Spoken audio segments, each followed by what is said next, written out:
தற்போது சட்டமன்ற உறுப்பினர் திரு வானதி ஸ்ரீனிவாசன் அவர்கள் நம்மிடையே தொலைபேசி வாயிலாக இணைந்திருக்கிறார். வணக்கம் திரு வானதி ஸ்ரீனிவாசன். விஜயகாந்த் அவர்கள் காலமாக இருக்கிறார். உங்கள் இரங்கல் செய்தியை பதிவு செய்யலாம். சினிமா துறை, அரசியல் என இரண்டு தளத்திலேயுமே தனக்கென ஒரு தனி இடம், மக்களுடைய அன்பு, ஆதரவு என மக்களால் பல்வேறு புரட்சி கலைஞர் என்று அழைக்கப்பட்ட திரு விஜயகாந்த் அவர்கள் இன்று இல்லை என்பது அதிர்ச்சி அளிக்கிறது. 2014 வருடம் தமிழகத்திலே தேசிய ஜனநாயக கூட்டணியில் கேப்டன் விஜயகாந்த் அவர்களும் அவர்களுடைய திருமதி பிரேமலதா அவர்களும் அந்த கூட்டணியினுடைய வாக்கு சதவீதத்திற்காக, வெற்றிக்காக உழைப்பு என்பது அது காலத்தில் நிற்கக்கூடியது.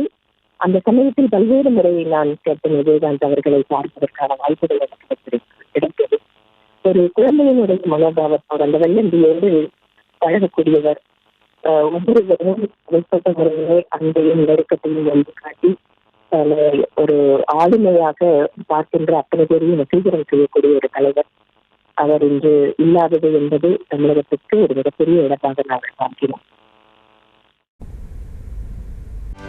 செய்திகளை உடனுக்குடனும் துல்லியமாகவும் தெரிந்து கொள்ள சப்ஸ்கிரைப் பண்ணுங்க.